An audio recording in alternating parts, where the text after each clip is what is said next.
There was a time where the NFL and the world itself existed before the run of the Patriots. A lot of you are fairly young, and all you know is Tom Brady winning rings. The 2000s gave AFC teams multiple championships with the likes of the Patriots, Steelers, and Ravens. Brady broke in at the right time because there was a time when the AFC was just a sacrificial lamb in the big game. A time where they would just show up and get squashed. Where the real Super Bowl was the NFC Championship game. And this lasted for an unlucky 13 straight years. What's happening, YouTube captives? And welcome to Dan on Sports. Today we're going back to the 80s and 90s when the NFC were the fathers of the AFC. Or legal guardians at least. We'll take a look at that run as a whole and discuss if the AFC was really that bad or was it just rotten luck. Drop it.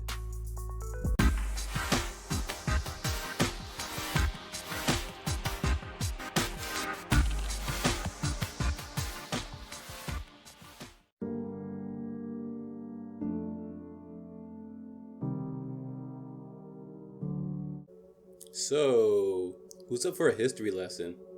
The football world wasn't just all about the NFL back in the days. Long time ago, before the advent of the wheel and fire, there was an NFL and an AFL. Two separate leagues trying to separate you from your hard-earned money. But together they found a way to separate more people from more money. In 1966, the AFL and the NFL were in secret talks that AFL commissioner and Raiders owner Al Davis was not aware of. Much to Al Davis's horror, they just merged, baby. On June 8th, 1966, the merger was officially announced. Both leagues would maintain their designations until 1970, when they would be designated as conferences and the merger was official. After the 1966 announcement, the champion of the NFL would take on the champion in the AFL in the grudge match of the century. A bowl game that was super, if you will. The vastly superior NFL was expected to smash the young upstart AFL every year. But one courageous and possibly drunk quarterback of the New York Jets decided enough was enough. With a bold guarantee and a finger to the sky, and also a defense that did all the work actually, the AFL's New York Jets were able to beat the NFL's Baltimore Colts 16-7 in Super Bowl III in 1969. Nice. That win, plus Kansas City's more convincing win in 1970, established the AFL as a legit foil to the NFL, thus legitimizing the merger. The AFL's teams became the AFC, and the NFL's teams became the NFC in 1970. NFL ended up tossing a few teams to the AFC. The Baltimore Colts eventually moved to Indianapolis, in the cloak of darkness of course, to become the Indianapolis Colts. The Cleveland Browns moved to Baltimore to become the Baltimore Ravens a few years before they won their first Super Bowl. Sorry, Browns fans. And the current iteration of the Cleveland Browns was revived and reformed into the Factory of Sadness for the next decade or two. And of course, Pittsburgh stayed as Pittsburgh. By the time the early 80s rolled around, the perception of the AFC was much different. They had 12 Super Bowls to the NFC 6. You had the Steel Curtain, you had that undefeated Dolphins team, and you had a dominant Oakland Raiders squad, but then the bottom fell out.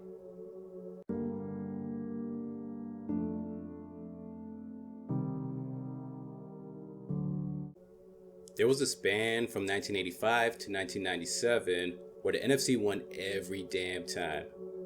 AFC was just the forgettable dance partner. The biggest NFC contributors during that span, of course, being the San Francisco 49ers and, well, almost the entire NFC East, except for, of course, the Eagles. The biggest culprits on the AFC side being John Elway's Denver Broncos and Jim Kelly's Buffalo Bills. All this culminated in 13 straight wins for the NFC. A few games were close, but let's be real, these were mostly blowouts. It got to the point where the biggest drama was who was winning the NFC Championship because we knew whoever won that game was winning it all anyway. The Super Bowl was just the coronation, so let's take a deep breath and go over all of these games. In Super Bowl 19, the San Francisco 49ers slapped up the Miami Dolphins 38-16. Montana threw for 331 yards and 3 scores. It was only Dan Marino's second season, but it would be his last appearance at the big game. Then a team that many widely consider as the greatest team of all time, the '85 Bears pummeled the New England Patriots 46-10 in a game that, believe it or not, Tom Brady was too young to play in. Next, the New York Giants dominated the Denver Broncos 39-20. Phil Simms had an all-time great performance with only 3 incomplete passes the whole game. After that, Washington, back when they had a name, crushed the Denver Broncos 42-10. That's back-to-back L's for Elway. Then San Francisco eked out a close one against the Cincinnati Bengals 20-16. Trailing 16-13 late, they went on an 11-play, 92-yard game-winning drive to win that one. San Fran went back the following year and decided they didn't like keeping it close and thrashed the Denver Broncos 55-10, handing John another L his way. In the closest of all the games, the New York Giants escaped the Buffalo Bills 20-19 in a game that will be remembered for Scott Norwood and the phrase, "wide right." But the Bills aren't done yet. Washington beat the Bills 37-24. Washington sacked Jim Kelly 4 times, and they also picked him off 4 times. But the Bills are just getting warmed up. In comes the Dallas Cowboys to eviscerate the Bills 52-17. The birth of the Triplets dynasty. And no, the Buffalo Bills aren't done yet. The Bills went to their 4th straight Super Bowl in a rematch with the Cowboys. They actually led at halftime, but ended up getting squashed again, 30-13. The Bills are finally done. Up next, the San Francisco 49ers stomped the San Diego Chargers 49-26, not by the right hand of Joe Montana, but by the left hand of Steve Young, to the tune of 6 touchdown passes, a Super Bowl record that still exists today. Then the Dallas Cowboys beat the Pittsburgh Steelers 27-17 in a game that easily could have gone the other way, but Neil O'Donnell decided to throw 2 passes straight to Larry Brown. No, not that Larry Brown, this Larry Brown. Up next is the Brett Favre era, as the Green Bay Packers defeated the New England Patriots 35-21 in a game that Tom Brady is still too young to play in. Desmond Howard's kick returns being the game changer in this one. Ironically, the man who was a major contributor to the AFC's follies is a man who finally broke the curse. John Elway's Denver Broncos ended the AFC's losing streak by beating Favre and the Packers 31-24 in Super Bowl 32 in an absolute classic. Elway gets all the love for this one, but it was Terrell Davis who carried this team with 30 carries for 157 yards and 3 touchdowns while fighting through a migraine. I can't even walk to the bathroom with a migraine. This man carried a whole team towards their destiny. Things have stabilized since then. Well, besides that one AFC team winning 6 championships since the turn of the century. But it's insane to think that one conference can win that many games in a row against the other, with all things being equal.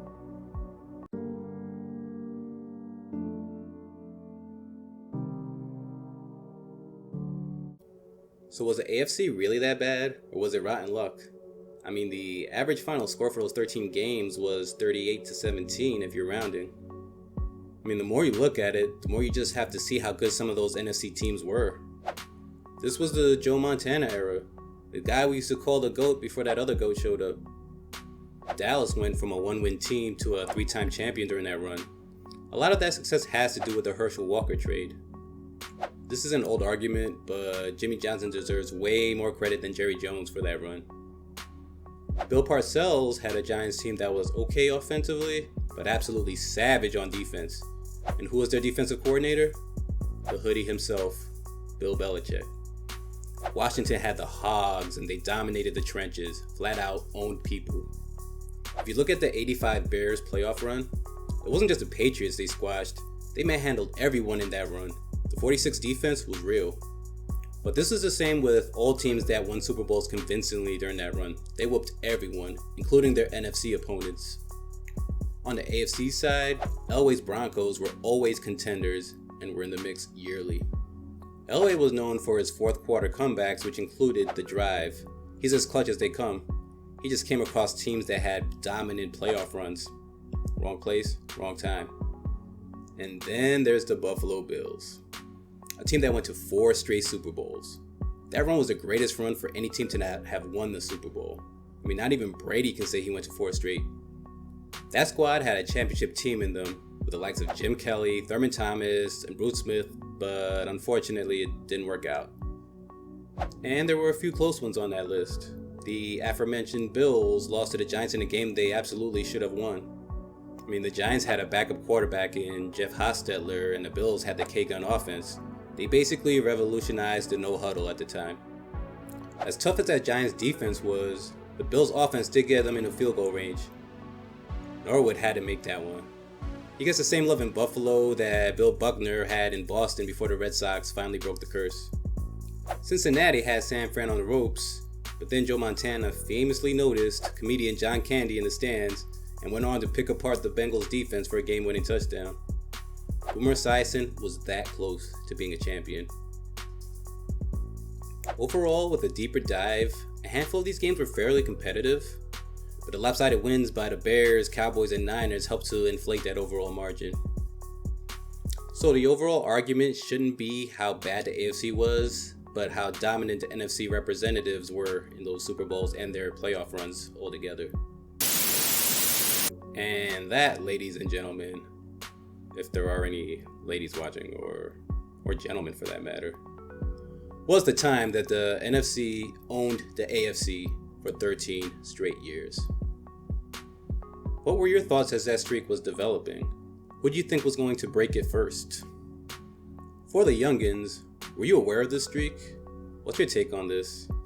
Think something like this would ever happen again in your lifetime? Let me know in the comments below. Don't forget to like, share, subscribe, hit the bell, and all that other things that we're supposed to be telling you at this point of the video. Follow me on all of those social media platforms that should be popping up on one of these sides of the screen. Until next time, you're dismissed. Peace.